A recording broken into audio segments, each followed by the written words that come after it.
जिसमें अमृत ज्ञान है मानक भगत वैरागो। श्री गुरु ग्रंथ साहब उदद बंदों कर अनुरागो। एकांकार सतगुरु ते प्रसाद सच होए। वाहिगुरु जी की फतेह है बिघन विनाशन सोए। सेवा को फल लेहो महान उपजह उर्मै ब्रह्म ज्ञान। वाहिगुरु जी का खालसा वाहिगुरु जी की फतेह। ਸਾਹਿਬ ਸਤਿਗੁਰੂ ਸ੍ਰੀ ਗੁਰੂ ਗ੍ਰੰਥ ਸਾਹਿਬ ਜੀਆਂ ਦੀ ਪਵਿੱਤਰ ਪਾਵਨ ਹਜ਼ੂਰੀ ਅੰਦਰ ਸੁਭਾਈਮਾਨ ਹੋ ਰਹੀ ਗੁਰੂ ਕੀ ਸੰਗਤ। ਆਪ ਸੰਗਤਾਂ ਨੇ ਸਤਿਗੁਰਾਂ ਦੀ ਇਲਾਹੀ ਗੁਰਬਾਣੀ ਦੇ ਕੀਰਤਨ ਸਰਵਣ ਕੀਤੇ।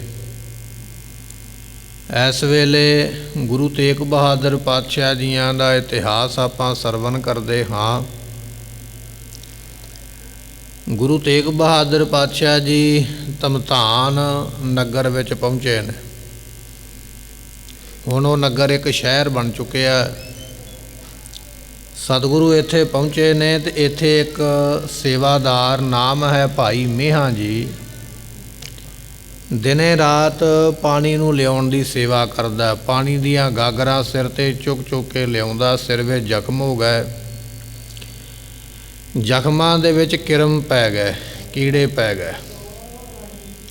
ਜਦੋਂ ਕਿਤੇ ਉਹ ਕਿਰਮ ਸਿਰ ਤੋਂ ਡਿੱਗ ਪੈਂਦੇ ਉਹਨਾਂ ਨੂੰ ਫਿਰ ਚੁੱਕ ਕੇ ਆਪਣੇ ਸਿਰ ਵਿੱਚ ਰੱਖ ਲੈਂਦਾ ਕਿ ਜੇ ਇਹ ਪੈਰਾਂ ਥੱਲੇ ਆ ਕੇ ਮਰ ਜਾਣਗੇ, ਜੇ ਇਹਨਾਂ ਨੂੰ ਖਾਣ ਵਾਸਤੇ ਨਾ ਮਿਲਿਆ ਭੋਜਨ ਤਾਂ ਵੀ ਮਰ ਜਾਣਗੇ, ਮੇਰੇ ਸਿਰ ਵਿੱਚ ਰਹਿਣਗੇ, ਭੋਜਨ ਮਿਲਦਾ ਰਹੇਗਾ। ਜੇ ਮੇਰਾ ਭਲਾ ਹੋਵੇਗਾ ਤਾਂ ਇਹਨਾਂ ਦਾ ਵੀ ਹੋਵੇਗਾ। ਇੱਕ ਦਿਨ ਮਾਤਾ ਨਾਨਕੀ ਜੀਆਂ ਨੇ ਵੇਖ ਲਿਆ। ਉਹਨਾਂ ਨੇ ਗੁਰੂ ਤੇਗ ਬਹਾਦਰ ਪਾਤਸ਼ਾਹ ਮਹਾਰਾਜ ਸਾਹਿਬ ਜੀ ਨੂੰ ਦੱਸਿਆ। ਗੁਰੂ ਤੇਗ ਬਹਾਦਰ ਪਾਤਸ਼ਾਹ ਇਸ ਨੂੰ ਆਪਣੇ ਕੋਲ ਬੁਲਾ ਕੇ ਮਹਾਰਾਜ ਕਹਿਣ ਲੱਗੇ, ਅਸੀਂ ਤੇਰੀ ਸੇਵਾ ਤੋਂ ਪ੍ਰਸੰਨ ਹੋਏ ਹਾਂ। ਮਹਾਰਾਜ ਜੀ ਵਰ ਦਿੰਦੇ ਪਏ ਨੇ, ਬਖਸ਼ਿਸ਼ਾਂ ਕਰ ਰਹੇ ਨੇ, ਉਹ ਆਪਾਂ ਸਰਵਣ ਕਰਾਂਗੇ। ਮਿਲ ਕੇ ਆਖੀਏ ਸਤਨਾਮ ਸ੍ਰੀ ਵਾਹਿਗੁਰੂ ਸਾਹਿਬ ਜੀ। ਕੁਛਕ ਕਾਮਨਾ ਚਾਹ ਵਡਿਆਈ। ਸਤਿਗੁਰੂ ਪਾਤਸ਼ਾਹ ਮਹਾਰਾਜ ਜੀ ਕਹਿਣ ਲੱਗੇ, ਜੇ ਕਾਮਨਾ ਚਾਹਣਾ ਪੂਰੀ ਹੋਣੀ ਹੈ ਪਰ ਤੈਨੂੰ ਅਸੀਂ ਵਡਿਆਈ ਬਖਸ਼ਿਸ਼ ਕਰਨ ਲੱਗੇ ਹਾਂ। ਕੁਝ ਵਡਿਆਈ ਤੈਨੂੰ ਪ੍ਰਾਪਤ ਹੁੰਦੀ ਹੈ। ਜਾਂ ਤੇ ਲਿਹੋ ਮਹੰਤੀ ਪਾਈ। ਸਤਿਗੁਰੂ ਪਾਤਸ਼ਾਹ ਕਹਿੰਦੇ ਤੈਨੂੰ ਮਹੰਤ ਬਣਾ ਦਿੱਤਾ। ਜਿਸ ਤਰ੍ਹਾਂ ਕੋਈ ਡੇਰੇ ਦਾ ਮੁਖੀਆ ਹੁੰਦਾ, ਮਹਾਰਾਜ ਕਹਿੰਦੇ ਤੈਨੂੰ ਮਹੰਤ ਬਣਾਇਆ। ਇਹ ਤੈਨੂੰ ਵਡਿਆਈ ਬਖਸ਼ੀ ਹੈ। ਦੁਨੀਆ ਤੈਨੂੰ ਲੰਘਦੀ ਟੱਪਦੀ ਸਲਾਮ ਕਰਿਆ ਕਰੇ। ਐਸੀ ਮਹੰਤੀ ਮਹਾਰਾਜ ਬਖਸ਼ਦੇ ਹਨ। ਸਿਰ ਕੇ ਕਿਰਮ ਬਣਾਇਆ ਸਿੱਖ ਤੇਰੇ। ਇਸ ਨੇ ਆਖਿਆ, ਮਹਾਰਾਜ ਤੁਸੀਂ ਮੇਰਾ ਭਲਾ ਤੇ ਕਰਦੇ ਪਏ ਹੋ, ਜਿਹੜੇ ਸਿਰ ਵਿੱਚ ਕਿਰਮ ਪੈ ਗਏ ਨੇ ਇਹਨਾਂ ਦਾ ਵੀ ਭਲਾ ਕਰੋ। ਗੁਰੂ ਤੇਗ ਬਹਾਦਰ ਮਹਾਰਾਜ ਕਹਿਣ ਲੱਗੇ, ਤੇਰੇ ਸਿਰ ਦੇ ਜਿਹੜੇ ਕਿਰਮ ਨੇ ਨਾ ਤੇਰੇ ਸੇਵਕ ਬਣ ਜਾਣਗੇ ਅਗਲੇ ਜਨਮ ਦੇ ਵਿੱਚ। ਇਹਨਾਂ ਨੂੰ ਅਸੀਂ ਤੇਰੇ ਸੇਵਕ ਬਣਾ ਦਿਆਂਗੇ, ਤੇਰੇ ਸਿੱਖ ਬਣ ਜਾਣਗੇ। ਇਸ ਜਨਮ ਵਿੱਚੋਂ ਇਹਨਾਂ ਨੂੰ ਅਗਲਾ ਜਨਮ ਮਨੁੱਖਾ ਦੇਵਾਂਗੇ ਤੇ ਫਿਰ ਇਹਨਾਂ ਦੀ ਮੁਕਤੀ ਕਰਾਂਗੇ। ਕਿਉਂਕਿ ਗੁਰੂ ਕਾ ਸਿੱਖ ਜਿੱਥੇ ਆਪ ਤਰਦਾ ਉੱਥੇ ਦੂਜਿਆਂ ਨੂੰ ਉਤਾਰ ਦਿੰਦਾ। ਜਿੱਥੇ ਆਪਣਾ ਭਲਾ ਮੰਗਦਾ ਉੱਥੇ ਦੂਜਿਆਂ ਦਾ ਵੀ ਭਲਾ ਕਰ ਦਿੰਦਾ ਹੈ। ਇਹ ਹੈ ਭਾਈ ਮੇਹਾ ਜੀ ਦੀ ਘਾਲ ਕਮਾਈ। ਸੇਵਾ ਤੇ ਆਪ ਕੀਤੀ ਹੈ।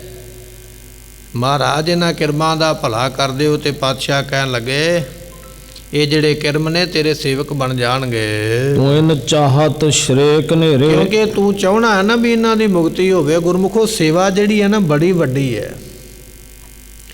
ਸੇਵਾ ਕਰਨ ਵਾਲਾ ਇਹ ਨਹੀਂ ਵੀ ਆਪ ਮੁਕਤ ਹੋਵੇਗਾ। ਸੇਵਾ ਕਰਨ ਵਾਲਾ ਆਪ ਮੁਕਤ ਹੋਵੇਗਾ, ਜਿਹਨੂੰ ਚਾਹਵੇਗਾ ਨਾਲ ਮੁਕਤ ਕਰਾ ਲਵੇਗਾ।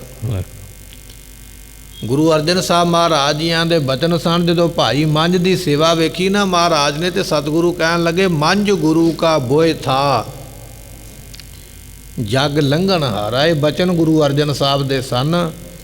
ਬੋਇਥਾ ਕਹਿੰਦੇ ਜਹਾਜ਼ ਨੂੰ। ਕਹਿਣ ਲੱਗੇ, ਭਾਈ ਮੰਝ ਤੂੰ ਗੁਰੂ ਕਾ ਜਹਾਜ਼ ਬਣ ਗਿਆ। ਜਹਾਜ਼ ਦਾ ਕੰਮ ਹੁੰਦਾ ਇੱਕ ਪਾਸਿਓਂ ਸਵਾਰੀਆਂ ਲੈ ਕੇ ਦੂਜੇ ਘਾਟ 'ਤੇ ਉਤਾਰਨੀਆਂ ਤੈਨੂੰ ਅਸੀਂ ਇਹੋ ਜਿਹਾ ਜਹਾਜ਼ ਬਣਾਇਆ ਜਿਹੜਾ ਤੇਰੀ ਸੰਗਤ ਕਰੇਗਾ ਨਾ, ਸੰਸਾਰ ਦੇ ਸਮੁੰਦਰ ਤੋਂ ਪਾਰ ਹੋ ਕੇ ਮੁਕਤ ਹੋ ਜਾਏਗਾ, ਮੁਕਤੀ ਦੇ ਘਾਟ ਤੇ ਪਹੁੰਚ ਜਾਵੇਗਾ। ਐਸੀ ਸੇਵਾ ਹੈ। ਅਸੀਂ ਤੇ ਆਪਣੇ ਆਪ ਨੂੰ ਸੋਚਦੇ ਰਹਿੰਦੇ, ਪਤਾ ਨਹੀਂ ਮੈਂ ਸੇਵਾ ਕਰਕੇ ਮੁਕਤ ਹੋਵਾਂਗਾ ਕਿ ਨਹੀਂ ਹੋਵਾਂਗਾ। ਸੇਵਾ ਤੇ ਗੁਰਮੁਖਾ ਏਡੀ ਵੱਡੀ ਹੈ, ਜੇ ਤੂੰ ਕਰੇਂਗਾ ਤੂੰ ਤੇ ਮੁਕਤ ਹੋਵੇਂਗਾ ਹੀ, ਪਰ ਤੇਰੀ ਸੰਗਤ ਕਰਨ ਵਾਲੇ ਮੁਕਤ ਹੋ ਜਾਣਗੇ। ਮੰਝ ਗੁਰੂ ਕਾ ਬੋਇਥਾ ਜਗ ਲੰਘਣ ਹਾਰਾ। ਇੱਥੇ ਮਹਾਰਾਜ ਕਹਿਣ ਲੱਗੇ ਤੂੰ ਤੇ ਮੁਕਤ ਹੋਇਆ, ਇਹ ਜਿਹੜੇ ਕਿਰਮ ਨੇ ਮੁਕਤ ਹੋ ਜਾਣਗੇ। ਸੇਵਾ ਕਰਤ ਹੋਏ ਨੇਹ ਕਾਮੀ, ਤਿਸ ਕੋ ਹੋਤ ਪ੍ਰਾਪਤ ਸੁਆਮੀ। ਐਸੀ ਦਾਤ ਮਿਲੀ ਹੈ। ਸੇਵਾ ਕੋ ਫਲ ਲਿਓ ਮਹਾਨ। ਸਤਿਗੁਰੂ ਪਾਤਸ਼ਾਹ ਕਹਿੰਦੇ ਜਿਹੜੀ ਤੂੰ ਸੇਵਾ ਕੀਤੀ ਹੈ ਭਾਈ ਮੀਹਾਂ ਜੀ, ਇਹਦੇ ਤੈਨੂੰ ਹੋਰ ਵੀ ਬੜੇ ਮਹਾਨ ਫਲ ਬਖਸ਼ਿਸ਼ ਹੋਣੇ ਹਨ। ਉਪਜਹਿ ਉਰ ਮੈਂ ਬ੍ਰਹਮ ਗਿਆਨ। ਤੇਰੇ ਹਿਰਦੇ ਵਿੱਚ ਬ੍ਰਹਮ ਗਿਆਨ ਦੀ ਦਾਤ ਬ੍ਰਹਮ ਗਿਆਨੀ ਮਹਾਰਾਜ ਨੇ ਬਣਾਇਆ। ਆਪਣੇ ਸਿੱਖ ਨੂੰ ਮੁਕੰਮਲ ਸਿੱਖ ਬਣਾਇਆ, ਅਧੂਰਾ ਨਹੀਂ ਬਣਾਇਆ। ਜੇ ਸੇਵਾ ਕੀਤੀ ਹੈ ਤੇ ਸਤਿਗੁਰੂ ਪਾਤਸ਼ਾਹ ਦਾ ਬਚਨ ਹੈ, ਪ੍ਰਭ ਘਾਲਿਆ ਕਿਸੇ ਕਾ ਇੱਕ ਤਿਲ ਨਾ ਗਵਾਈ। ਇਹ ਨਹੀਂ ਵੀ ਰੱਬ ਦੀ ਅਸੀਂ 20% ਸੇਵਾ ਕਰਾਂਗੇ ਤੇ ਉਹ ਸਾਨੂੰ 15% ਲਾਭ ਦੇਵੇਗਾ ਤੇ 5 ਰੱਖ ਲਵੇਗਾ, ਬਿਲਕੁਲ ਨਹੀਂ। ਜੇ 20% ਸੇਵਾ ਕੀਤੀ ਹੈ ਤੇ ਫਲ ਪੂਰੇ ਦਾ ਪੂਰਾ ਮਿਲੇਗਾ, ਵਿਆਜ ਦੇ ਸਮੇਤ ਮਿਲੇਗਾ, ਘੱਟ ਨਹੀਂ ਦੇਵੇਗਾ। ਇੱਕ ਤਿਲ ਕਿੰਨਾ ਕੁ ਹੁੰਦਾ? ਆਪਾਂ ਤਿਲ ਵੇਖੇ ਨੇ, ਖਾਂਦੇ ਆਪਾਂ ਤੇਲ ਕਢਾਉਂਦੇ ਹਾਂ, ਨਿੱਕਾ ਜਿਹਾ ਤਿਲ ਹੁੰਦਾ ਖੰਡ ਦੇ ਦਾਣੇ ਜਿੰਨਾ, ਉਹਦੇ ਨਾਲ ਵੀ ਛੋਟਾ ਹੁੰਦਾ। ਇੰਨੀ ਵੀ ਉਹ ਤੇਰੀ ਘਾਲ ਕਮਾਈ ਅਜਾਈ ਨਹੀਂ ਜਾਣ ਦਿੰਦਾ, ਉਹਦਾ ਵੀ ਉਹ ਫਲ ਦਿੰਦਾ ਹੈ। ਤੇ ਸਤਿਗੁਰੂ ਪਾਤਸ਼ਾਹ ਕਹਿਣ ਲੱਗੇ ਤੂੰ ਬ੍ਰਹਮ ਗਿਆਨੀ ਬਣੇਗਾ। ਇਹੋ ਸੰਸਾਰ ਵਿਕਾਰ ਸੰਸੇ ਮੈਂ ਤਰਿਓ ਬ੍ਰਹਮ, ਮਤਲਬ ਤੂੰ ਤਰ ਜਾਏਗਾ। ਐਸੀ ਦਾਤ ਬਖਸ਼ੀ ਹੈ। ਇਮ ਕਹਿ ਦਇਆ ਦ੍ਰਿਸ਼ਟ ਕੋ ਦੇਖਾ। ਇਸ ਤਰ੍ਹਾਂ ਕਹਿ ਕੇ ਹੁਣ ਮਹਾਰਾਜ ਨੇ ਮਿਹਰ ਦੀ ਨਜ਼ਰ ਦੇ ਨਾਲ ਤੱਕਿਆ। ਕਿਰਪਾ ਹੁਣ ਦੇਣੀ ਹੈ ਨਾ ਬਖਸ਼ਿਸ਼, ਪਹਿਲਾਂ ਤੇ ਬਚਨ ਕੀਤਾ, ਹੁਣ ਉਹ ਬਖਸ਼ਿਸ਼ ਦੇਣ ਲੱਗੇ ਨੇ ਤੇ ਮਹਾਰਾਜ ਨੇ ਕਿਰਪਾ ਦ੍ਰਿਸ਼ਟੀ ਦੇ ਨਾਲ ਤੱਕਿਆ ਹੈ। ਤਤ ਸ਼ਨ ਹਿਰਦੈ ਪ੍ਰਕਾਸ਼ ਬਿਸੇਕਾ। ਮਹਾਰਾਜ ਦੇ ਵੇਖਣ ਦੀ ਲੋੜ ਸੀ, ਵੇਖਦਿਆਂ ਨਾਲ ਮਹਾਰਾਜ ਦੀ ਦ੍ਰਿਸ਼ਟੀ ਪਈ ਹੈ, ਨਾਲ ਹੀ ਬ੍ਰਹਮ ਗਿਆਨ ਦੀ ਦਾਤ ਮਿਲ ਗਈ, ਨਾਲ ਹੀ ਪ੍ਰਕਾਸ਼ ਹਿਰਦੇ ਵਿੱਚ ਪ੍ਰਾਪਤ ਹੋ ਗਿਆ।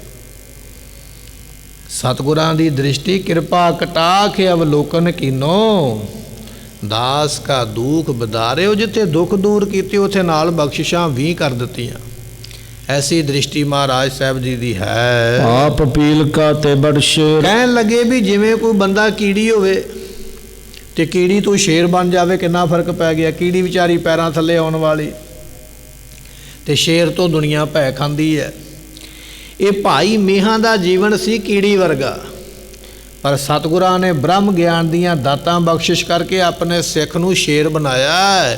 ਤੇਰੇ ਬਚਨ ਪੂਰੇ ਹੋਣਗੇ ਭਾਈ ਮੀਹਾਂ, ਜੋ ਤੂੰ ਕਵੇਂ ਕਰੇਗਾ ਹੋ ਜਾਇਆ ਕਰੇਗਾ। ਐਸੀ ਵੱਡੀ ਦਾਤ ਦਿੰਦੇ ਹਨ। ਰਜ ਕਨਕਾ ਤੇ ਬਨਗਾ ਮੇਰ। ਕਵੀ ਸੰਤੋਖ ਸਿੰਘ ਜੀ ਕਹਿੰਦੇ ਰੇਤ ਦਾ ਇੱਕ ਦਾਣਾ ਨਿੱਕਾ ਜਿਹਾ ਕਣ, ਸਾਨੂੰ ਨੰਗੀ ਅੱਖ ਦੇ ਨਾਲ ਨਿੱਕਾ ਕਣ ਦਿਸਦਾ ਨਹੀਂ। ਰੇਤ ਬੁੱਕ ਵਿੱਚ ਭਰਾਂਗੇ ਤੇ ਭਰੀ ਹੋਈ ਬੁੱਕ ਤੇ ਸਾਨੂੰ ਦਿਸ ਪਵੇਗੀ, ਪਰ ਜੇ ਆਖੀਏ ਵੀ ਰੇਤ ਦੇ ਵਿੱਚੋਂ ਇੱਕ ਦਾਣਾ ਰੇਤ ਦਾ ਕੱਢਣਾ, ਇੱਕ ਕਿਣਕਾ ਕੱਢਣਾ, ਕੱਢ ਨਹੀਂ ਸਕਦੇ। ਕਹਿਣ ਲੱਗੇ ਭਾਈ ਮੀਹਾਂ ਤੇ ਹੈ ਕਿਣਕੇ ਦੇ ਵਾਂਗ ਨਿੱਕਾ ਜਿਹਾ, ਪਰ ਗੁਰੂ ਤੇਗ ਬਹਾਦਰ ਦੀ ਸੇਵਾ ਕਰਕੇ ਬਣ ਗਿਆ ਸੁਮੇਰ ਪਰਬਤ। ਜਦੋਂ ਦੁਨੀਆ ਦੇ ਪਰਬਤਾਂ ਦੀ ਗੱਲ ਆਉਂਦੀ ਹੈ ਤੇ ਸੁਮੇਰ ਪਰਬਤ ਨੂੰ ਸਭ ਤੋਂ ਉੱਚਾ ਮੰਨਦੇ ਨੇ ਦੁਨੀਆ ਦੇ ਵਿਦਵਾਨ। ਆਪਣੇ ਸਿੱਖ ਨੂੰ ਇੰਨਾ ਉੱਚਾ ਬਣਾ ਦਿੱਤਾ ਵੀ ਸੁਮੇਰ ਵਾਂਗ ਸਭ ਤੋਂ ਉੱਚਾ ਹੋ ਗਿਆ ਹੈ। ਹਾਥ ਜੋਰ ਪੁਨ ਬੰਧਨ ਕੀਨਸ। ਜਦੋਂ ਮਹਾਰਾਜ ਨੇ ਬਖਸ਼ਿਸ਼ਾਂ ਕੀਤੀਆਂ ਤੇ ਫਿਰ ਭਾਈ ਮੀਹਾਂ ਜੀ ਨੇ ਹੱਥ ਜੋੜ ਕੇ ਸਤਿਗੁਰਾਂ ਨੂੰ ਮੱਥਾ ਟੇਕਿਆ। ਮਹਾ ਅਮਿਤ ਗੁਰ ਮਹਿਮਾ ਚੀਨਸ। ਕਿਉਂਕਿ ਇਹ ਪਹਿਲਾਂ ਵੀ ਜਾਣਦਾ ਸੀ ਵੀ ਮਹਾਰਾਜ ਦੀ ਮਹਿਮਾ ਘੱਟ ਨਹੀਂ ਹੈ, ਪਰ ਜਦੋਂ ਹੁਣ ਬਖਸ਼ਿਸ਼ਾਂ ਹੋਈਆਂ ਹੁਣ ਤੇ ਬਹੁਤ ਵੱਡੀ ਮਹਿਮਾ ਭਾਈ ਮੀਹਾਂ ਨੇ ਜਾਣੀ ਹੈ। ਦੱਖਣੀ ਬੈਲ ਹੁਤੋ ਗੁਰ ਡੇਰੇ। ਸਤਿਗੁਰਾਂ ਦੇ ਕੋਲ ਇੱਕ ਦੱਖਣੀ ਬੈਲ ਸੀ। ਇੱਥੇ ਬਚਨ ਆਏ ਨੇ ਕੁਝ ਬਖਸ਼ਿਸ਼ਾਂ ਧਮਧਾਨ ਦੀ ਧਰਤੀ ਤੇ ਸਿੱਖ ਨੂੰ ਮਹਾਰਾਜ ਨੇ ਕੀਤੀਆਂ, ਕੁਝ ਆਪਣੇ ਕੋਲੋਂ ਵਸਤੂਆਂ ਦਿੱਤੀਆਂ। ਕਿਹੜੀਆਂ ਕਿਹੜੀਆਂ ਦਿੱਤੀਆਂ? ਇੱਕ ਦੱਖਣੀ ਬੈਲ ਸੀ ਮਹਾਰਾਜ ਦੇ ਕੋਲੋਂ ਬਖਸ਼ਿਆ ਹੈ। ਸੁੰਦਰ ਤਨ ਪ੍ਰਮਾਨ ਵਡੇਰੇ। ਤੇ ਸਤਿਗੁਰੂ ਪਾਤਸ਼ਾਹ ਜੀਆਂ ਨੇ ਉਹ ਜਿਹੜਾ ਬੈਲ ਹੈ ਨਾ ਬੜਾ ਸੋਹਣਾ ਤੇ ਬੜੇ ਬਲ ਵਾਲਾ ਹੈ। ਮੇਹੇ ਕੋ ਸੋ ਬਖਸ਼ਿਸ਼ ਕੀਨ। ਸਤਿਗੁਰੂ ਕਹਿਣ ਲੱਗੇ ਆਪਣੇ ਸਿੱਖਾਂ ਨੂੰ, ਕਹਿੰਦੇ ਆ ਬੈਲ ਜਿਹੜਾ ਨਾ ਭਾਈ ਮੇਹੇ ਨੂੰ ਦੇ ਦਿਓ। ਬਖਸ਼ਿਸ਼ ਦੇ ਰੂਪ ਦੇ ਵਿੱਚ ਉਹ ਬੈਲ ਮਹਾਰਾਜ ਨੇ ਦਿੱਤਾ ਹੈ। ਦੀਰਘ ਏਕ ਦਮਾਮੇ ਦੀਨ। ਤੇ ਉਸ ਤੋਂ ਮਗਰੋਂ ਫਿਰ ਦੂਜਾ ਬਚਨ ਹੋਇਆ, ਕਹਿਣ ਲੱਗੇ ਇੱਕ ਨਗਾਰਾ ਵੀ ਇਹਨੂੰ ਦੇ ਦਿਓ। ਜਿਹੜਾ ਆਪਾਂ ਨਗਾਰਾ ਵਜਾਉਂਦੇ ਆ ਨਾ ਅਰਦਾਸ ਦੇ ਵਿੱਚ, ਜਾਂ ਜਦੋਂ ਫੌਜਾਂ ਚੱਲਦੀਆਂ ਨੇ, ਗੁਰੂ ਕੀਆਂ ਲਾਡਲੀਆਂ ਨਿਹੰਗ ਸਿੰਘ ਜਾਂਦੇ, ਨਗਾਰਾ ਵੱਜਦਾ ਜਾਂਦਾ। ਇੱਕ ਨਗਾਰਾ ਵੀ ਇਹੋ ਜਿਹਾ ਮਹਾਰਾਜ ਕਹਿੰਦੇ ਭਾਈ ਮੇਹੇ ਨੂੰ ਬਖਸ਼ਿਸ਼ ਵਿੱਚ ਦਿੱਤਾ ਹੈ। ਇੱਕ ਝੰਡਾ ਭਗਵੋ ਬਣਵਾਇਓ। ਇੱਕ ਮਹਾਰਾਜ ਦੀਆਂ ਨੇ ਝੰਡਾ, ਇਸ ਨੂੰ ਨਿਸ਼ਾਨ ਜਿਹਨੂੰ ਆਪਾਂ ਕਹਿ ਦਿੰਦੇ ਨਾ, ਇੱਕ ਨਿਸ਼ਾਨ ਔਰ ਦਿੱਤਾ ਮਹਾਰਾਜ ਨੇ ਭਗਵੇਂ ਰੰਗ ਦਾ। ਭਗਵੇਂ ਰੰਗ ਦਾ ਇੱਕ ਨਿਸ਼ਾਨ ਸਾਹਿਬ ਆਪਾਂ ਕਹਿ ਸਕਦੇ ਹਾਂ, ਝੰਡਾ ਕਹਿ ਸਕਦੇ ਹਾਂ, ਇੱਕ ਨਿਸ਼ਾਨ ਦਿੱਤਾ ਹੈ। ਮੇਹਾ ਭਾ ਮਹੰਤ ਹਰਖਾਇਓ। ਭਾਈ ਮੇਹੇ ਨੂੰ ਇਹ ਬਖਸ਼ਿਸ਼ਾਂ ਦੇ ਕੇ ਮਹੰਤ ਬਣਾ ਦਿੱਤਾ। ਇੱਕ ਡੇਰੇਦਾਰ ਦਾ ਮਹੰਤ ਮੰਨ ਲਓ ਵੀ ਇਹ ਬਣ ਗਿਆ। ਇਸ ਨੂੰ ਝੰਡਾ ਵੀ ਮਿਲ ਗਿਆ, ਨਗਾਰਾ ਮਿਲਿਆ ਤੇ ਬੈਲ ਮਿਲਿਆ ਹੈ। ਅਤੇ ਕਸ਼ਟ ਲੈ ਦਾਨ ਮਹਾਨਾ। ਸਤਿਗੁਰੂ ਪਾਤਸ਼ਾਹ ਮਹਾਰਾਜ ਦੀਆਂ ਦੇ ਕੋਲੋਂ ਇਹ ਦਾਨ ਲੈ ਕੇ ਤੇ ਇਸ ਨੇ ਆਪਣੇ ਕਸ਼ਟ ਦੂਰ ਕਰ ਲਏ। ਸਤਿਗੁਰ ਪਾਰ ਬ੍ਰਹਮ ਕਰ ਜਾਣਾ। ਸਤਿਗੁਰਾਂ ਨੂੰ ਜਾਣਿਆ ਪਾਰ ਬ੍ਰਹਮ ਪਰਮੇਸ਼ਰ। ਇਹ ਦਾਤਾਂ ਜਿਹੜੀਆਂ ਨੇ, ਜਦੋਂ ਆਪਾਂ ਧਮਧਾਨ ਸਾਹਿਬ ਜਾਂਦੇ ਹਾਂ ਦਰਸ਼ਨ ਕਰਨ ਵਾਸਤੇ, ਉੱਥੇ ਇਤਿਹਾਸ ਵਿੱਚ ਇਹ ਬਚਨ ਲਿਖੇ ਨੇ ਵੀ ਇਹ ਮਹਾਰਾਜ ਨੇ ਦਿੱਤੀਆਂ ਸਨ ਗੁਰੂ ਤੇਗ ਬਹਾਦਰ ਪਾਤਸ਼ਾਹ ਨੇ। ਇਹਦੇ ਵਿੱਚ ਅੱਗੇ ਜਾ ਕੇ ਇੱਕ ਸਾਖੀ ਹੋਰ ਆਉਂਦੀ ਹੈ। ਜਦੋਂ 10ਵੇਂ ਪਾਤਸ਼ਾਹ ਮਹਾਰਾਜ ਗੁਰਤਾ ਗੱਦੀ 'ਤੇ ਬੈਠੇ ਤੇ ਭਾਈ ਮੇਹਾ ਆਇਆ ਦਰਸ਼ਨ ਕਰਨ ਵਾਸਤੇ। ਸਤਿਗੁਰੂ ਕਹਿੰਦੇ ਸਾਡੇ ਪਿਤਾ ਨੇ ਕੀ ਕੀ ਦਿੱਤਾ ਸੀ? ਕਹਿੰਦਾ ਮਹਾਰਾਜ ਇੱਕ ਬੈਲ, ਨਗਾਰਾ ਦਿੱਤਾ, ਇੱਕ ਝੰਡਾ। ਤੇ ਸਤਿਗੁਰੂ ਕਹਿੰਦੇ ਫਿਰ ਸਾਡੇ ਪਿਤਾ ਨੇ ਦਿੱਤਾ ਸੀ, ਅਸੀਂ ਪਿਤਾ ਦੀ ਥਾਂ 'ਤੇ ਬੈਠੇ ਹਾਂ, ਲਿਆ ਸਾਡਾ ਵਾਪਸ ਕਰ। ਜਦੋਂ ਮਹਾਰਾਜ ਦੇ ਮੁਖੋਂ ਬਚਨ ਨਿਕਲਿਆ, ਝੱਟ ਹੀ ਸਭ ਕੁਝ ਹਾਜ਼ਰ ਕਰ ਦਿੱਤਾ। ਇੱਕ ਵਾਰੀ ਨਹੀਂ ਆਖਿਆ ਵੀ ਮੈਨੂੰ ਮਿਲਿਆ ਮੈਂ ਕਿਵੇਂ ਦੇਵਾਂ। ਤੇ ਗੁਰੂ ਗੋਬਿੰਦ ਸਿੰਘ ਮਹਾਰਾਜ ਜੀ ਇਹਦੀ ਐਸੀ ਸੇਵਾ ਵੇਖ ਕੇ, ਬਚਨ ਮੰਨਣ ਵਾਲਾ ਵੇਖ ਕੇ ਖੁਸ਼ ਹੋ ਗਏ। ਤੇ ਸਤਿਗੁਰਾਂ ਨੇ ਉਹ ਵਸਤੂਆਂ ਤੇ ਵਾਪਸ ਕਰ ਦਿੱਤੀਆਂ ਜਿਹੜੀਆਂ ਇਹਦੇ ਤੋਂ ਲਈਆਂ ਸਨ ਪਰਖਣ ਵਾਸਤੇ। ਹੋਰ ਵੀ ਮਹਾਰਾਜ ਨੇ ਇੱਥੇ ਬੇਅੰਤ ਬਖਸ਼ਿਸ਼ਾਂ ਕੀਤੀਆਂ। ਅਗਲੇ ਇਤਿਹਾਸ ਵਿੱਚ ਆਪਾਂ 10ਵੇਂ ਪਾਤਸ਼ਾਹ ਦੇ ਇਤਿਹਾਸ ਵਿੱਚ ਸਰਵਣ ਕਰਾਂਗੇ। ਇੱਥੇ ਗੁਰੂ ਤੇਗ ਬਹਾਦਰ ਪਾਤਸ਼ਾਹ ਕਿਰਪਾ ਕਰਦੇ ਹਨ। ਵਿਚਰਤ ਭਇਓ ਮਹਾਮਤ ਧੀਰ। ਐਂ ਲੱਗੇ ਵੀ ਇਹ ਬੜੀ ਸੋਹਣੀ ਮੱਤ ਵਾਲਾ, ਗੰਭੀਰ ਮੱਤ ਵਾਲਾ ਗੁਰੂ ਕਾ ਸਿੱਖ ਬਣਿਆ।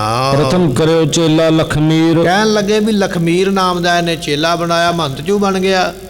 ਇਹਦਾ ਜਿਹੜਾ ਅੱਗੇ ਚੇਲਾ ਬਣਿਆ, ਸੇਵਕ ਬਣਿਆ, ਸੇਵਾਦਾਰ ਬਣਿਆ, ਉਹਦਾ ਨਾਮ ਲਖਮੀਰ ਹੈ। ਗੁਰੂ ਪਾਦ ਕਾ ਕਰੀ ਪੂਜਾਵਨ। ਕਹਿਣ ਲੱਗੇ ਵੀ ਗੁਰੂ ਦੀਆਂ ਖੜਾਵਾਂ ਇਹਨੇ ਪੂਜਾ ਨਹੀਂ ਆਪਣੀ ਕਰਾਈ। ਕਹਿਣ ਲੱਗਾ ਵੀ ਮਹਾਰਾਜ ਦੀਆਂ ਖੜਾਵਾਂ ਪੂਜਨਾ ਕਰੋ। ਗੁਰ ਮਹਿਮਾ ਬੜਕੀਨ ਜਨਾਵਨ। ਗੁਰੂ ਦੀ ਵੱਡੀ ਮਹਿਮਾ ਇਸ ਨੇ ਜਨਾਈ ਹੈ। ਇਸ ਪ੍ਰਕਾਰ ਕਰਕੇ ਗੁਰ ਸੇਵਾ। ਇਸ ਤਰ੍ਹਾਂ ਗੁਰੂ ਪਾਤਸ਼ਾਹ ਦੀ ਸੇਵਾ ਕਰਕੇ ਭਾ ਮਹੰਤ ਮੇਹਾ ਸੁਖ ਲੇਵਾ। ਕਹਿੰਦੇ ਵੀ ਭਾਈ ਮੇਹਾ ਜੀ ਇਸ ਤਰ੍ਹਾਂ ਮਹੰਤ ਬਣ ਗਿਆ। ਜਾਂ ਆਪਾਂ ਇਸ ਤਰ੍ਹਾਂ ਵੀ ਕਹਿ ਸਕਦੇ ਹਾਂ ਕਿ ਭਾਈ ਮੇਹਾ ਜੀ ਦਾ ਜਿਹੜਾ ਚੇਲਾ ਸੀ ਨਾ ਲਖਮੀਰ, ਉਹਨੇ ਆਪਣੇ ਗੁਰੂ ਭਾਈ ਮੇਹਾ ਦੀਆਂ ਖੜਾਵਾਂ ਰੱਖ ਲਈਆਂ ਆਪਣੇ ਕੋਲ ਤੇ ਉਹਦੀ ਪੂਜਾ ਉਹਨੇ ਕਰਵਾਈ। ਇਸ ਤਰ੍ਹਾਂ ਕਹਿਣ ਲੱਗੇ ਭਾਈ ਮੇਹੇ ਦੀ ਬੜੀ ਵੱਡੀ ਮਹਿਮਾ ਹੋਈ ਹੈ। ਦੋਨੋਂ ਲੋਕਨ ਕੀ ਵਡਿਆਈ। ਦੋਵਾਂ ਲੋਕਾਂ ਦੀ ਵਡਿਆਈ ਮਹਾਰਾਜ ਗੁਰੂ ਤੇਗ ਬਹਾਦਰ ਦੀ ਸੇਵਾ ਕਰਕੇ।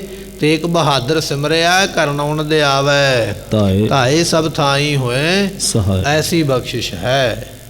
ਸਤਿਗੁਰਾਂ ਨੇ ਸਿੱਖ ਨੂੰ ਨਵਾਜਿਆ ਹੈ। ਗੁਰ ਸੇਵਾ ਤੇ ਤਤਸ਼ਨ ਪਾਈ। ਸਤਿਗੁਰਾਂ ਦੀ ਸੇਵਾ ਕਰਕੇ ਐਸੀਆਂ ਵਡਿਆਈਆਂ ਪ੍ਰਾਪਤ ਹੋਈਆਂ। ਇਮ ਤਿਸ ਗ੍ਰਾਮ ਵਾਸ ਕੋ ਕਰਤੇ। ਸਤਿਗੁਰੂ ਜੀ ਇਸ ਤਰ੍ਹਾਂ ਧਮਧਾਨ ਨਗਰ ਵਿੱਚ ਵਸੇ ਨੇ, ਰਹੇ ਨੇ।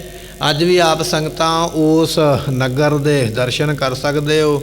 ਸੋ ਮੰਡਵੀ ਨਾਮ ਦਾ ਪਿੰਡ ਹੈ, ਉਹਦੇ ਤੋਂ ਨੇੜੇ ਹੀ ਅੱਗੇ ਧਮਧਾਨ ਨਾਮ ਦਾ ਨਗਰ ਹੈ। ਸੋ ਇਹ ਨਿੱਕੇ ਨਿੱਕੇ ਉੱਥੇ ਪਿੰਡ ਜਿਹੜੇ ਹਨ ਬਣੇ ਹੋਏ ਨੇ। ਸੋ ਹਰਿਆਣੇ ਦੇ ਵਿੱਚ ਪੰਜਾਬ ਦੇ ਬਾਰਡਰ 'ਤੇ ਇਹ ਜਿਹੜਾ ਹੈ ਨਗਰ ਹੈ ਧਮਧਾਨ, ਜਿਸ ਦਾ ਨਾਮ ਹੈ। ਸੰਗਤਾਂ ਅੱਜ ਵੀ ਦਰਸ਼ਨ ਕਰਦੀਆਂ ਹਨ। ਅਨੇਕ ਪ੍ਰਕਾਰ ਨੂੰ ਵਿਚਰਨ ਕਰਤੇ। ਇਸ ਤਰ੍ਹਾਂ ਮਹਾਰਾਜ ਸਾਹਿਬ ਜੀ ਅਨੇਕ ਤਰ੍ਹਾਂ ਦੇ ਕੌਤਕ ਕਰਦੇ ਹਨ। ਕਰੈ ਅਖੀਰ ਆਏ ਨਿਸ ਡੇਰੇ। ਸਤਿਗੁਰੂ ਪਾਤਸ਼ਾਹ ਜੀ ਫਿਰ ਸ਼ਿਕਾਰ ਕਰਕੇ ਵਾਪਸ ਆਪਣੇ ਟਿਕਾਣੇ ਤੇ ਆ ਗਏ। ਸੰਗਤ ਦਰਸੈ ਪਹੁੰਚ ਕਨੇਰੇ। ਸੰਗਤਾਂ ਦਰਸ਼ਨ ਕਰਦੀਆਂ ਮਹਾਰਾਜ ਸਾਹਿਬ ਜੀਆਂ ਦੇ ਦਿਨੇ ਰਾਤ ਪਹੁੰਚਦੀਆਂ ਹਨ। ਧਰਮ ਵਿਸਾਲ ਸੰਗਤਾ ਹੋਏ। ਬੇਅੰਤ ਸੰਗਤਾਂ ਮਹਾਰਾਜ ਜੀ ਦੇ ਕੋਲ ਆਉਂਦੀਆਂ ਹਨ। ਸਤਿਗੁਰੂ ਦੇਗ ਕਰਾਏ ਮਨ। ਸਤਿਗੁਰੂ ਪਾਤਸ਼ਾਹ ਦੀ ਦੇਗ ਇੱਥੇ ਬਣਦੀ, ਪ੍ਰਸ਼ਾਦ ਲੰਗਰ ਬਣਦਾ। ਅੱਜ ਵੀ ਧਮਧਾਨ ਦੇ ਇਲਾਕੇ ਵਿੱਚ ਜਿੰਨੇ ਲੋਕ ਰਹਿੰਦੇ ਨੇ, ਮੱਸਿਆ ਵਾਲੇ ਦਿਨ ਉਹਨਾਂ ਦੇ ਘਰ ਦੇ ਦੁੱਧ ਅੱਜ ਵੀ ਕਾੜ੍ਹਨੀਆਂ ਦੇ ਵਿੱਚ ਜੰਮਦੇ ਨਹੀਂ। ਅੱਜ ਵੀ ਦੁੱਧ ਦਾ ਦਹੀਂ ਨਹੀਂ ਬਣਦਾ।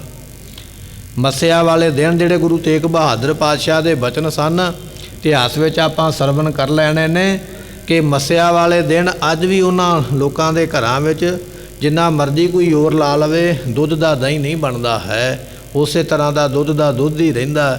ਉਹ ਆਪਾਂ ਸਰਵਣ ਕਰਦੇ ਹਾਂ। ਤਉ ਦਰਬ ਇਕੱਠੋ ਬਹੁ ਹੋਏ। ਸਤਿਗੁਰੂ ਪਾਤਸ਼ਾਹ ਮਹਾਰਾਜ ਦੀ ਲੰਗਰ ਪ੍ਰਸ਼ਾਦਾ ਖੁੱਲਾ ਵਰਤਾਉਂਦੇ, ਫਿਰ ਵੀ ਮਾਇਆ ਇਕੱਠੀ ਹੁੰਦੀ ਹੈ। ਜਬ ਸਤਿਗੁਰ ਅਵਲੋਕਤ ਸੋਏ। ਸਤਿਗੁਰਾਂ ਨੇ ਵੇਖਿਆ ਵੀ ਮਾਇਆ ਬੜੀ ਇਕੱਠੀ ਹੋ ਗਈ ਹੈ, ਸੰਗਤਾਂ ਬੜੀ ਮਾਇਆ ਦੇ ਰਹੀਆਂ, ਤੇ ਵੇਖ ਕੇ ਮਹਾਰਾਜ ਜੀ ਪਰਉਪਕਾਰ ਹੋਤ ਸੋ ਦੇਤ। ਸਤਿਗੁਰੂ ਪਾਤਸ਼ਾਹ ਜੀ ਉਹ ਮਾਇਆ ਪਰਉਪਕਾਰ ਵਾਸਤੇ ਕਹਿ ਦਿੰਦੇ ਵੀ ਜਿਹਨੂੰ ਲੋੜ ਹੈ ਨਾ ਭਾਈ ਲੈ ਜਾਓ ਮਾਇਆ ਸਾਡੇ ਕੋਲੋਂ, ਤੇ ਮਹਾਰਾਜ ਮਾਇਆ ਹੀ ਵੰਡੀ ਜਾਂਦੇ ਹਨ।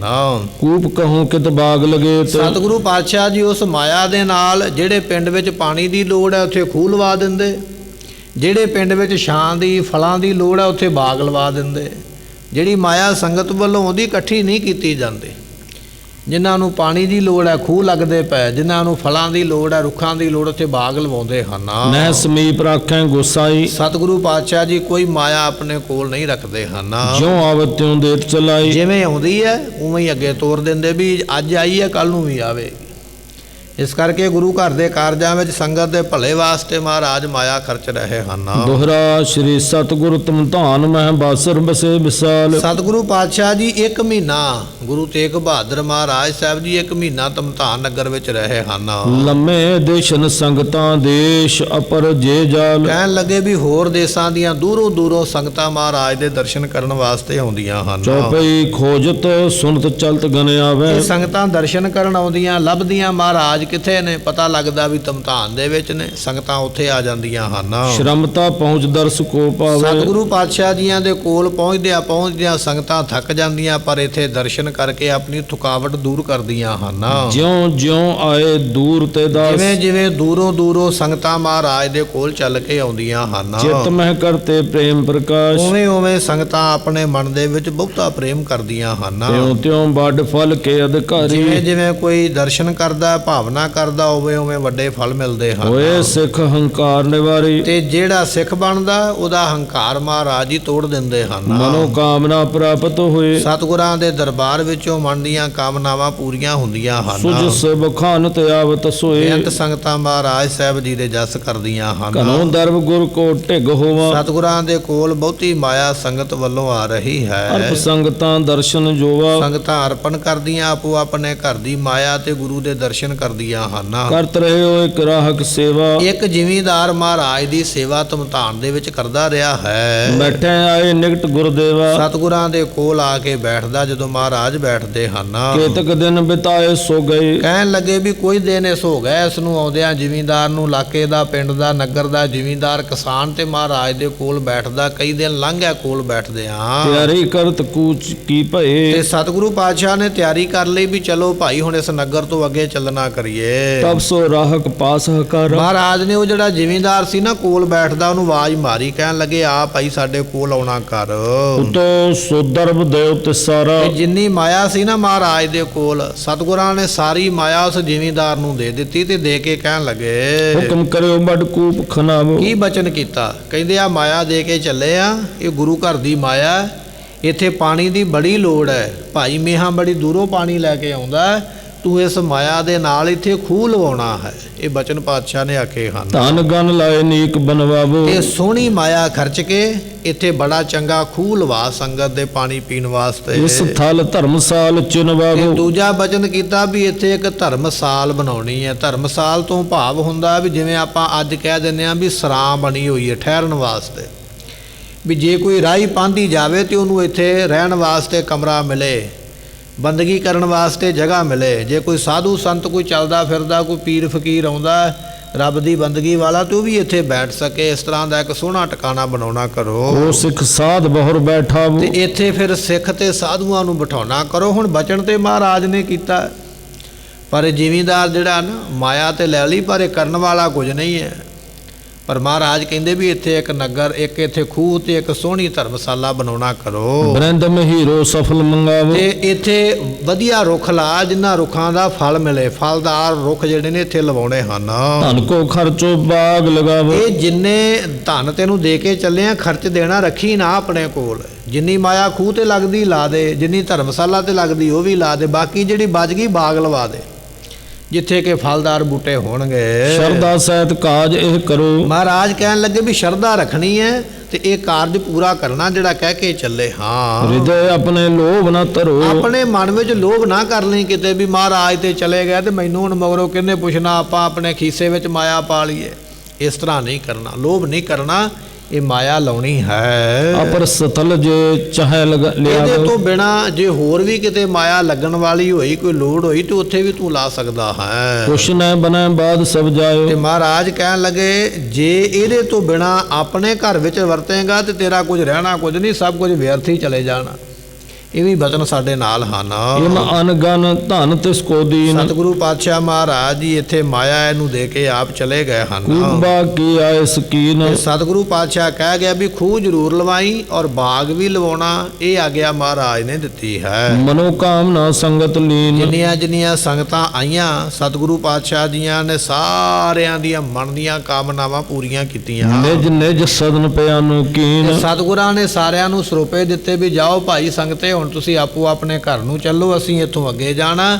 ਇਸ ਤਰ੍ਹਾਂ ਕਹਿ ਕੇ ਸੰਗਤ ਨੂੰ ਵਿਦਾ ਕੀਤਾ ਹੈ। ਕਰਿਓ ਕੂਜ ਪੁਨ ਸਤਿਗੁਰੂ ਡੇਰਾ। ਸਤਿਗੁਰੂ ਪਾਤਸ਼ਾਹ ਮਹਾਰਾਜ ਨੇ ਇੱਥੋਂ ਡੇਰਾ ਆਪਣਾ ਸੰਗਤਾਂ ਨੂੰ, ਸਿੱਖਾਂ ਨੂੰ ਜਿਹੜੇ ਨਾਲ ਸਨ, ਕਹਿੰਦੇ ਚਲੋ ਭਾਈ ਅੱਗੇ ਚੱਲਣਾ ਕਰੀਏ। ਚਲਿਓ ਚਹਿਤ ਚਿਤ ਪੰਥ ਬਡੇਰਾ। ਸਤਿਗੁਰੂ ਪਾਤਸ਼ਾਹ ਜੀ ਅੱਗੇ ਲੰਮੇ ਸਫ਼ਰ ਤੇ ਦੂਰ ਜਾਣਾ, ਪਟਨਾ ਸਾਹਿਬ ਦੀ ਧਰਤੀ ਤੇ ਹੋਰ ਕਈਆਂ ਧਰਤੀਆਂ ਤੇ ਜਾਣਾ, ਲੰਮਾ ਸਫ਼ਰ ਤੇ ਪਾਤਸ਼ਾਹ ਚੱਲ ਪਏ ਹਨ। ਪਾਛੇ ਤਿਸ ਰਾਹ ਕੀ ਗਾਥ। ਕਵੀ ਸੰਤੋਖ ਸਿੰਘ ਜੀ ਕਹਿੰਦੇ ਵੀ ਤੁਹਾਨੂੰ ਗੁਰੂ ਤੇਗ ਬਹਾਦਰ ਦਾ ਇਤਿਹਾਸ ਫਿਰ ਸੁਣਾਉਣੇ ਆ ਬਾਅਦ ਵਿੱਚ। ਪਹਿਲਾਂ ਇਹ ਸੁਣੋ ਵੀ ਉਹ ਜਿਹੜੇ ਜ਼ਿਮੀਂਦਾਰ ਨੂੰ ਪੈਸੇ ਦਿੱਤੇ ਸਨ ਵੀ ਖੂਹ ਲਵਾ ਤੇ ਬਾਗ ਲਵਾਉਣਾ ਤੇ ਧਰਮਸ਼ਾਲਾ ਬਣਾਉਣੀ ਹੈ, ਆਓ ਤੁਹਾਨੂੰ ਉਹਦੀ ਕਹਾਣੀ ਸੁਣਾਈਏ ਵੀ ਉਹ ਜ਼ਿਮੀਂਦਾਰ ਨੇ ਉਸ ਮਾਇਆ ਦਾ ਕੀ ਕੀਤਾ ਹੈ। ਚਲਿਓ ਚਹਿਤ ਚਿਤ ਪੰਥ ਵਡੇਰਾ। ਤੇ ਕਹਿਣ ਲੱਗੇ ਵੀ ਸਤਿਗੁਰੂ ਪਾਤਸ਼ਾਹ ਮਹਾਰਾਜ ਜੀ ਚੱਲ ਪਏ ਹਨ।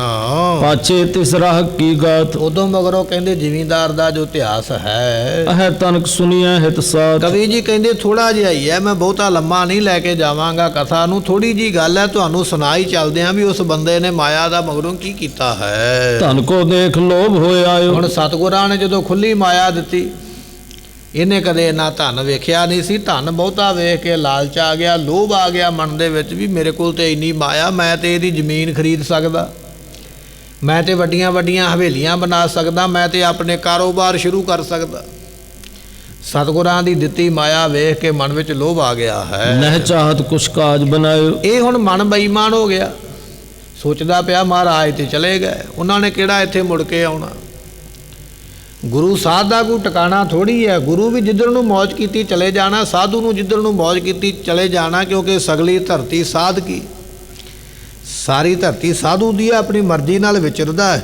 ਇਹਨੇ ਸੋਚਿਆ ਵੀ ਮਹਾਰਾਜ ਹੁਣ ਕਿਹੜਾ ਦੁਬਾਰਾ ਇੱਥੇ ਆਉਣ ਲੱਗੇ, ਨਾ ਮੈਨੂੰ ਕਿਸੇ ਨੇ ਪੁੱਛਣਾ, ਇਸ ਕਰਕੇ ਮੈਂ ਮਾਇਆ ਨਹੀਂ ਖਰਚਦਾ। ਹਾਂ, ਕਉ ਗੁਰਨ ਤੇ ਧਾਰੇ ਤਰਾਸ। ਥੋੜਾ ਥੋੜਾ ਡਰ ਵੀ ਲੱਗਦਾ, ਕਿਉਂਕਿ ਮਹਾਰਾਜ ਨੇ ਵਿਸ਼ੇਸ਼ ਆਖਿਆ ਸੀ ਜੇ ਮਾਇਆ ਨਾ ਖਰਚੀ। ਤੇ ਇੱਕ ਬਚਨ ਮਹਾਰਾਜ ਨੇ ਕੀਤਾ ਸੀ, ਉਹ ਜਦੋਂ ਗੱਲ ਚੇਤੇ ਆਉਂਦੀ ਫਿਰ ਡਰ ਵੀ ਆਉਂਦਾ।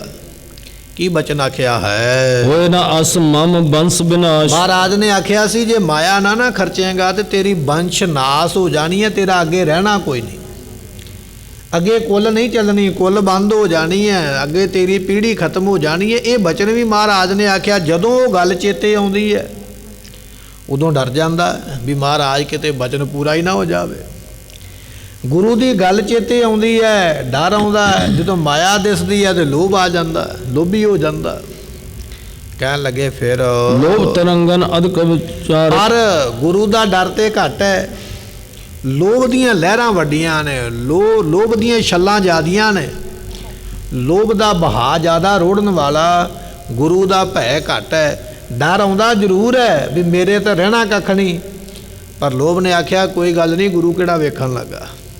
ਲੋਭ ਭਾਰੀ ਪੈ ਗਿਆ ਹੈ, ਰਾਖ ਨਾ ਸਕੈ ਨਾ ਕੂਪ ਉਸਰ। ਸੋ ਨਾ ਤੇ ਇਹ ਮਾਇਆ ਰੱਖ ਸਕਦਾ ਕੋਲ। ਜਦੋਂ ਡਰ ਆਉਂਦਾ ਸੋਚਦਾ ਨਹੀਂ ਮਾਇਆ ਬੜੀ ਮਾੜੀ, ਮੈਂ ਨਹੀਂ ਕੋਲ ਰੱਖਣੀ।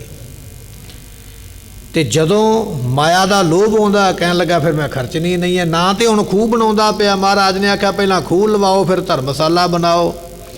ਨਾ ਤੇ ਇਹ ਉਸ ਪਾਸੇ ਪੈਸੇ ਲਾਉਂਦਾ, ਨਾ ਇਹ ਘਰੇ ਰੱਖਣੀ ਚਾਹੁੰਦਾ, ਵਿਚਕਾਰ ਹੀ ਫਸ ਗਿਆ। ਉਹਨੂੰ ਫੈਸਲਾ ਨਹੀਂ ਕਰ ਪਾ ਰਿਹਾ ਵੀ ਮੈਂ ਕੀ ਕਰਨਾ ਕਰਾਂ। ਕਿਤਕ ਦਿਓਸ ਮਹਿ ਅਸ ਠਹਿਰਾਈ। ਜਦੋਂ ਕਈ ਦਿਨ ਲੰਘ ਗਏ ਨਾ, ਮਨ ਵਿੱਚ ਰੋਜ਼ ਸੋਚਦਾ ਵੀ ਕੀ ਕਰਾਂ, ਮਾਇਆ ਖਰਚਦੇ ਆ, ਜੇ ਮੈਂ ਖਰਚਤਾ ਤੇ ਮੈਨੂੰ ਕੀ ਬਚੇਗਾ। ਫਿਰ ਮਨ ਵਿੱਚ ਆਉਂਦੀ ਹੈ ਰੱਖ ਲਵਾਂ, ਜੇ ਮੇਰਾ ਪਰਿਵਾਰ ਹੀ ਨਾ ਰਿਹਾ ਤੇ ਫਿਰ ਮਾਇਆ ਦਾ ਕੀ ਕਰਾਂਗਾ। ਕਈ ਦਿਨ ਸੋਚਦਾ ਰਿਹਾ ਮਾਇਆ ਖਰਚਾਂ ਕਿ ਨਾ ਖਰਚਾਂ, ਪਰ ਜਦੋਂ ਕਈ ਦਿਨ ਲੰਘ ਗਏ ਨਾ, ਹੁਣ ਆ ਕੇ ਫੈਸਲੇ ਤੇ ਪਹੁੰਚਿਆ ਹੈ। ਖੇਤ ਹਮਾਰੇ ਜਹ ਸਮੁੰਦਾਈ। ਕਹਿਣ ਲੱਗਾ ਵੀ ਲਾਉਣਾ ਤੇ ਖੂਹ ਹੀ ਹੈ ਨਾ। ਚਲਾਕ ਬੰਦਾ ਨਾ ਕਈ ਵਿਉਂਤਾਂ ਬਣਾ ਲੈਂਦਾ ਵੀ ਮਹਾਰਾਜ ਨੇ ਖੂਹ ਹੀ ਆਖਿਆ, ਮੈਂ ਖੂਹ ਕਿੱਥੇ ਲਾਵਾਂ। ਫਿਰ ਮਨ ਵਿੱਚ ਆਈ ਵੀ ਉਹ ਜ਼ਿਮੀਂਦਾਰਾ ਜਿੱਥੇ ਮੇਰਾ ਖੇਤ ਹੈ ਆਪਾਂ ਖੂਹ ਉੱਥੇ ਲਾਉਂਦੇ ਆ, ਖੂਹ ਲੱਗ ਜਾਏਗਾ।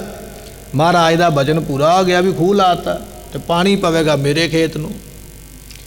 ਜਿਵੇਂ ਆਪਾਂ ਕਹਿੰਦੇ ਨੇ ਰੱਬਾ ਭਲਾ ਸਭ ਦਾ ਕਰ ਪਰ ਸ਼ੁਰੂ ਮੇਰੇ ਤੋਂ ਕਰ, ਉਹ ਹਾਲਤ ਹੈ ਵੀ ਖੂਹ ਵੀ ਲਾਵਾਂ ਤੇ ਲਾਵਾਂ ਉੱਥੇ ਜਿੱਥੇ ਮੇਰੇ ਖੇਤ ਨੂੰ ਪਾਣੀ ਪਵੇ। ਜੇ ਮਹਾਰਾਜ ਕਹਿਣਗੇ ਤੇ ਮੈਂ ਆਖਾਂਗਾ ਲਾਤਾ ਤੇ ਪਾਣੀ ਮਿਲੇਗਾ ਮੇਰੇ ਖੇਤ ਨੂੰ। ਹੁਣ ਖੂਹ ਤੇ ਉੱਥੇ ਲਾਉਣਾ ਚਾਹੀਦਾ ਸੀ ਨਾ ਜਿੱਥੇ ਪਿੰਡ ਹੈ, ਜਿੱਥੇ ਲੋਕ ਵਸਦੇ ਨੇ। ਖੂਹ ਤੇ ਦੂਜੇ ਪਿੰਡ ਵਿੱਚ ਵੀ ਹੈ, ਭਾਈ ਮੀਹਾਂ ਉੱਥੋਂ ਪਾਣੀ ਲੈ ਕੇ ਆਉਂਦਾ। ਜੇ ਤੇਰੇ ਖੇਤ ਵਿੱਚੋਂ ਹੀ ਪਾਣੀ ਲੈ ਕੇ ਆਉਣਾ ਤੇ ਫਿਰ ਉਹ ਖੂਹ ਮਾੜਾ ਜਿੱਥੋਂ ਪਹਿਲਾਂ ਪਾਣੀ ਆਉਂਦਾ ਸੀ। ਸੋਚਿਆ ਗੁਰੂ ਦਾ। ਕਈ ਵਾਰੀ ਬੰਦਾ ਇੰਨਾ ਚਲਾਕ ਹੋ ਜਾਂਦਾ ਵੀ ਰੱਬ ਨਾਲ ਸ਼ੈਤਾਨੀ ਕਰਦਾ, ਰੱਬ ਨਾਲ ਚਲਾਕੀ ਕਰਦਾ, ਪਰ ਰੱਬ ਨਾਲ ਚਲਾਕੀ ਕਰਨ ਵਾਲਾ ਦੁਖੀ ਹੋ ਜਾਂਦਾ। ਸੋ ਕਹਿਣ ਲੱਗੇ ਐਸੀ ਸ਼ੈਤਾਨੀ, ਐਸਾ ਸ਼ੈਤਾਨ ਦਿਮਾਗ ਹੈ ਕਿ ਉਸ ਵੇਲੇ ਮਨ ਵਿੱਚ ਸੋਚਦਾ ਹੈ ਖੂਹ ਵੀ ਲਵਾ ਦੇਵਾਂ ਪਰ ਲਵਾਵਾਂ ਆਪਣੇ ਖੇਤ ਜਿੱਥੇ ਮੈਨੂੰ ਫਾਇਦਾ ਹੋ ਜਾਵੇ। ਤਹਾਂ ਕੂਪ ਕੋ ਦੇਹ ਲਗਾਏ। ਮੈਂ ਉੱਥੇ ਖੂਹ ਲਾ ਦਿੰਦਾ। ਮਹਾਰਾਜ ਨੇ ਉਹ ਆਖਿਆ ਨਾ ਵੀ ਖੂਹ ਲਾਉਣਾ। ਤੇ ਦੂਜਾ ਬਚਨ ਹੈ ਵੀ ਧਰਮਸ਼ਾਲਾ ਬਣਾਉਣੀ ਹੈ। ਇਹ ਨਾ ਹੋਵੇ ਆਪਣੇ ਘਰੇ ਬੈਠਕ ਬਣਾ ਕੇ ਬਹਿ ਜਾਵੇ ਵੀ ਧਰਮਸ਼ਾਲਾ ਹੀ ਬਣਾਉਣੀ ਆ, ਕਮਰਾ ਇੱਥੇ ਛੱਡ ਦਿੰਦਾ, ਨਾਲੇ ਮੈਂ ਵਰਤਾਂਗਾ ਨਾਲੇ ਲੋਕ ਵਰਤਣਗੇ। ਇਸੇ ਤਰ੍ਹਾਂ ਕਰ ਲੈਂਦੇ ਕੁਝ ਲੋਕ ਵੀ ਬਹਾਨਾ ਕੋਈ ਹੋਰ ਹੈ ਤੇ ਕੰਮ ਕੋਈ ਹੋਰ ਹੈ। ਕਹਿਣ ਲੱਗਾ ਵੀ ਖੂਹ ਲਵਾਉਣਾ ਤੇ ਉੱਥੇ ਲਵਾਵਾਂ ਜਿੱਥੇ ਮੇਰਾ ਫਾਇਦਾ ਹੋਵੇ।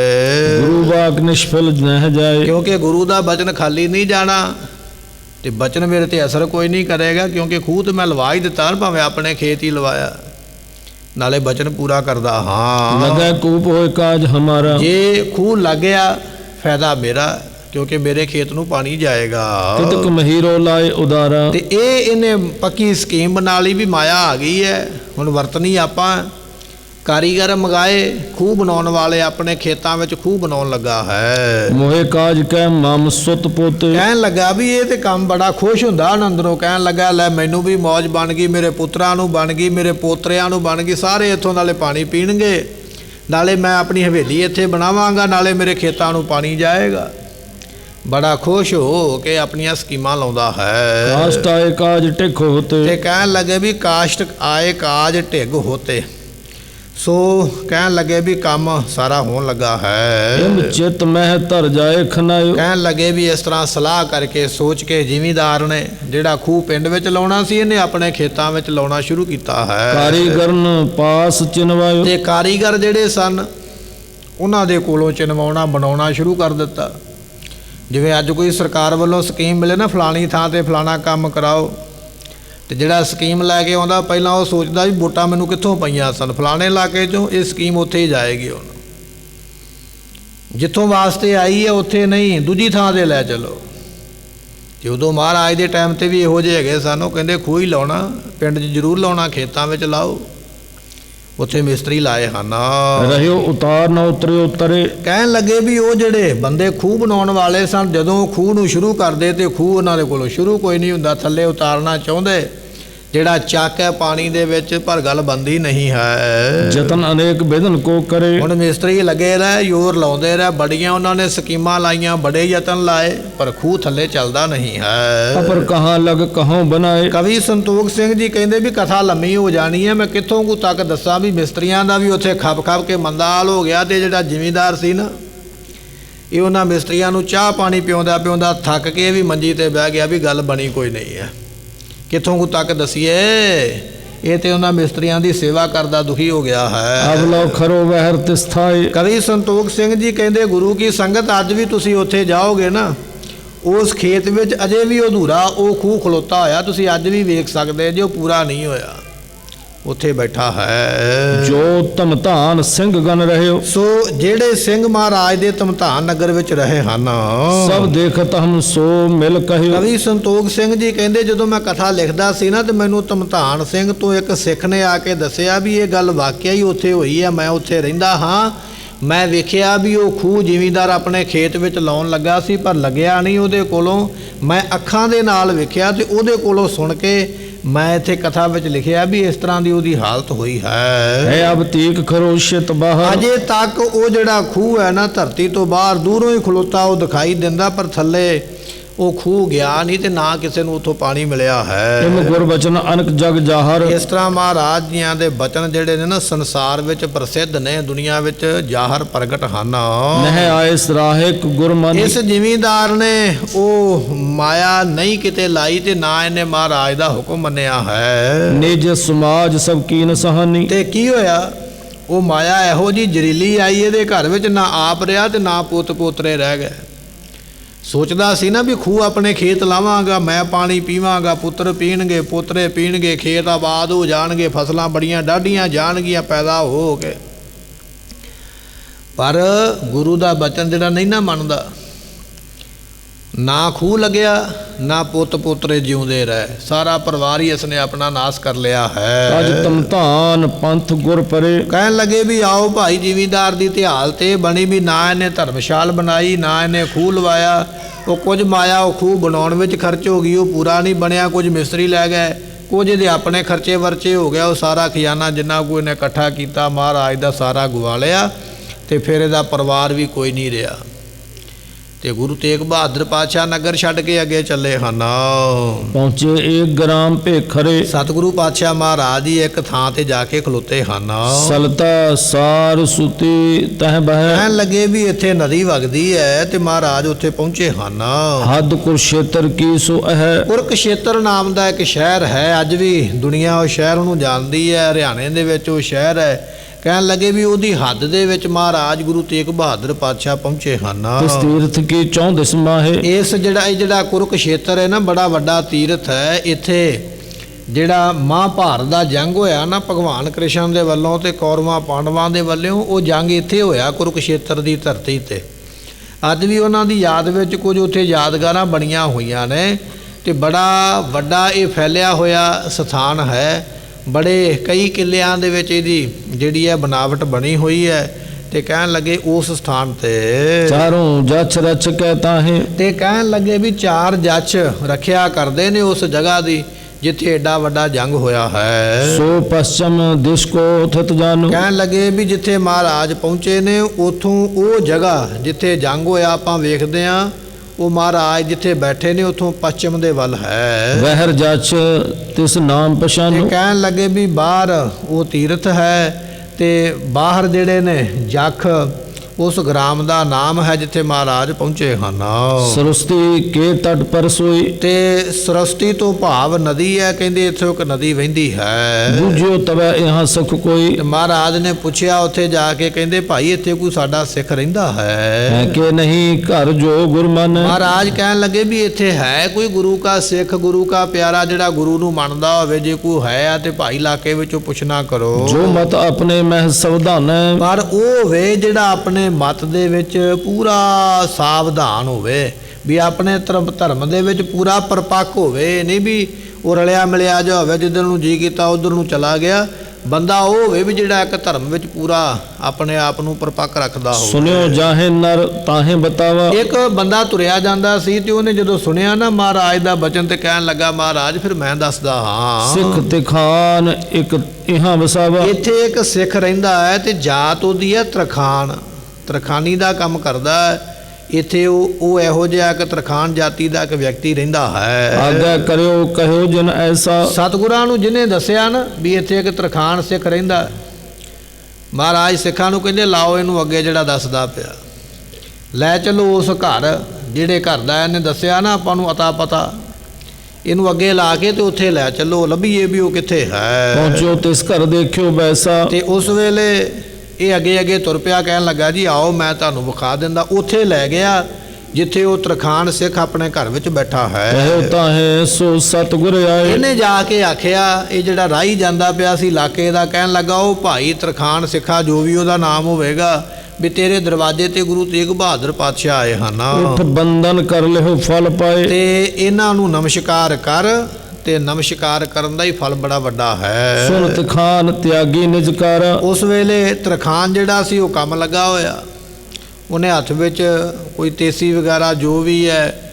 ਸਾਲ ਜਾਂ ਜੋ ਵੀ ਆਰੀ ਵਗੈਰਾ ਫੜੀ ਹੋਈ ਆਪਣੇ ਕੰਮ ਲੱਗਾ ਹੋਇਆ। ਤੇ ਜਦੋਂ ਆਵਾਜ਼ ਪਈ ਨਾ ਉਹਨੂੰ ਵੀ ਤੇਰੇ ਦਰਵਾਜ਼ੇ ਤੇ ਗੁਰੂ ਆਏ ਨੇ, ਤੇ ਕਹਿਣ ਲੱਗੇ ਫਿਰ ਸਨਮੁਖ ਖਰੋ ਹੋਏ ਦਰਸ ਨਿਹਾਰਾ। ਤੇ ਉਸਨੇ ਕੀ ਕੀਤਾ ਵੀ ਪਿੱਛੇ ਮੁੜ ਕੇ ਵੇਖਿਆ, ਕੰਮ ਲੱਗਾ ਸੀ ਤੇ ਕੰਮ ਬੜਾ ਜ਼ਰੂਰੀ ਹੈ, ਆਰੀ ਹੱਥ ਵਿੱਚ ਚੱਲਦੀ ਪਈ ਹੈ, ਲੱਕੜ ਦੀ ਮਿੰਤੀ ਕਰੀ ਬੈਠਾ ਤੇ ਉਹਦਾ ਕੰਮ ਜ਼ਰੂਰੀ ਹੈ। ਤੇ ਜਦੋਂ ਆਵਾਜ਼ ਪਈ ਨਾ ਵੀ ਤੇਰੇ ਦਰਵਾਜ਼ੇ ਤੇ ਗੁਰੂ ਆਏ, ਤੇ ਉਹਨੇ ਕੰਮ ਨੂੰ ਨਹੀਂ ਛੱਡਿਆ, ਕੇਵਲ ਪਿੱਛੇ ਮੁੜ ਕੇ ਵੇਖਿਆ ਹੈ। ਜਦੋਂ ਵੇਖਿਆ ਤੇ ਸਾਹਮਣੇ ਸੰਗਤ ਤੇ ਮਹਾਰਾਜ ਖਲੋਤੇ ਹੋਏ। ਹੁਣ ਇਹ ਜਿਹੜਾ ਤਰਖਾਨ ਸਿੱਖ ਹੈ ਮਹਾਰਾਜ ਜੀ ਨੂੰ ਆਇਆਂ ਨੂੰ ਕੀ ਆਖਦਾ ਹੈ, ਤੇ ਸਤਿਗੁਰੂ ਪਾਤਸ਼ਾਹ ਜੀ ਇਹਦੇ ਨਾਲ ਕਿਹੜੇ ਕਿਹੜੇ ਬਚਨ ਕਰਨਗੇ, ਇਹ ਕਿਹੋ ਜਿਹਾ ਫਲ ਪਾਵੇਗਾ, ਆਪਾਂ ਕੱਲ੍ਹ ਦੇ ਦੀਵਾਨ ਵਿੱਚ ਸਰਵਣ ਕਰਾਂਗੇ। ਗੁਰੂ ਰਹਿਮਤ ਕਰੇ। ਸਤਿਗੁਰੂ ਜੀਆਂ ਦੇ ਸਾਹਿਬਜ਼ਾਦੇ ਬਾਬਾ ਜੋਰਾਵਰ ਸਿੰਘ ਜੀ, ਬਾਬਾ ਫਤਿਹ ਸਿੰਘ ਦਾ ਇਤਿਹਾਸ ਆਪਾਂ ਸਰਵਣ ਕਰਦੇ ਹਾਂ ਕਿ ਠੰਡੇ ਬੁਰਜ ਦੇ ਵਿੱਚ ਉਹਨਾਂ ਨੂੰ ਕੈਦ ਕੀਤਾ ਗਿਆ। ਅਗਲੇ ਦਿਨ ਦੀ ਪੇਸ਼ੀ ਹੋਈ ਹੈ, ਵਜ਼ੀਰ ਖਾਨ ਦੇ ਦਰਬਾਰ ਵਿੱਚ ਬੁਲਾਇਆ ਗਿਆ। ਅੱਜ ਫਿਰ ਡਰ ਔਰ ਲਾਲਚ ਦੋਨੇ ਹੀ ਦਿੱਤੇ ਗਏ। ਜਦੋਂ ਕਿਸੇ ਵੱਲੋਂ ਗੱਲ ਹੱਲ ਨਹੀਂ ਹੋਈ ਤੇ ਫਿਰ ਕਾਜੀ ਨੂੰ ਬੁਲਾਇਆ, ਕਹਿਣ ਲੱਗੇ ਵੀ ਸਜ਼ਾ ਦਿਓ, ਇਹ ਸਜ਼ਾ ਬਿਨਾਂ ਨਹੀਂ ਮੰਨਣਗੇ, ਸਜ਼ਾ ਦੇਵਾਂਗੇ ਫਿਰ ਡਰ ਜਾਣਗੇ।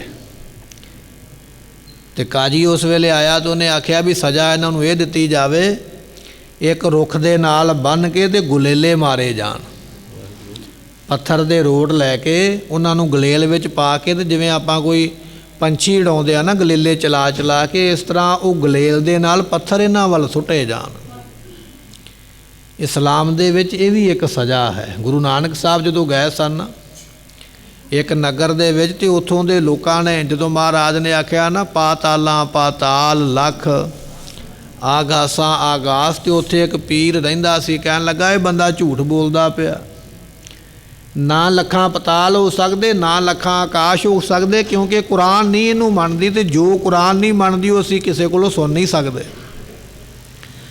ਤੇ ਆਪਣੇ ਚੇਲਿਆਂ ਨੂੰ ਕਹਿੰਦਾ ਵੀ ਵੱਟੇ ਮਾਰੋ ਇਹਨੂੰ, ਪੱਥਰ ਮਾਰੋ ਤੇ ਪੱਥਰ ਮਾਰ ਕੇ ਮਾਰ ਦਿਓ।